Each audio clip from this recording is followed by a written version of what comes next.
온도 변화 없이 하나님의 말씀을 듣고 기도에 힘쓰며 하나님을 찬송하기 원하여 교저시교회에 방문해 주신 여러분을 주님의 이름으로 환영하고 축복합니다. 오늘 우리가 함께 읽고 나눌 말씀의 제목은 성례가 제사가 아닌 이유입니다. 이제 우리 다 함께 요한복음 6장 47절로 51절 말씀을 찾아보겠습니다. 이 말씀은 신약성경 154페이지 즈음에 나와 있습니다. 다 찾으신 줄로 믿고 제가 하나님의 말씀을 봉독합니다. 진실로 진실로 너희에게 이르노니 믿는 자는 영생을 가졌나니 내가 곧 생명의 떡이니라.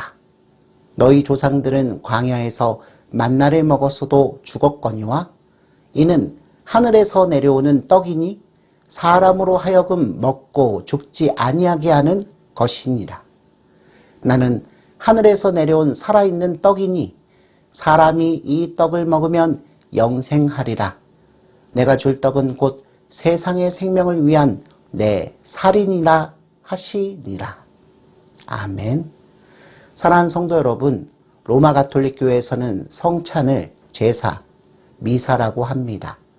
그래서 저들은 성찬대를 제대라고 부릅니다. 그렇다면 여러분, 성경도 성찬을 제사라고 할까요? 네, 이는 그렇지 않습니다. 제사가 인간이 하나님께 드리는 것이라면 성례는 하나님께서 인간에게 주시는 것입니다. 성도 여러분, 구약 성경에 보면 많은 제사들이 있었습니다. 번제, 소제, 속제제, 속건제, 화목제 같은 것들입니다. 이런 것들은 모두 인간이 하나님께 드리는 것입니다. 그렇지만 이 제사는 완전하지 않아 인간의 모든 죄를 용서할 수 없었습니다. 이 제사들은 예수님의 그림자였을 뿐입니다.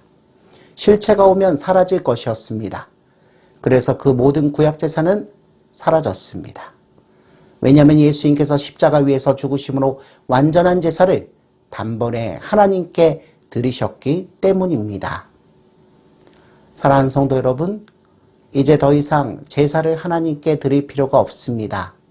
하나님께 가까이 가기 위한 희생 제사는 이제는 더 이상 드릴 필요가 없습니다. 다만 이제 저와 여러분이 드려야 할 제사가 있다면 그것은 우리 자신을 드리는 감사의 제사입니다.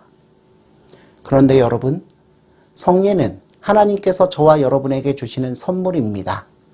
우리가 성례를 만들지 않았습니다. 하나님께서 만드셨고 우리에게 주시는 선물이 바로 성례입니다. 저와 여러분이 성례를 준비하고 시행하기 때문에 우리가 뭔가를 하나님께 드리는 것으로 오해하기 쉽습니다. 그렇지만 성례는 우리가 뭔가를 드리는 것이 아니라 하나님께서 우리에게 복을 주시는 시간입니다. 성도 여러분, 성찬식 때 빵과 포도주를 마시는 것은 내가 믿는 믿음을 표시하고 도장 찍는 것이 아닙니다.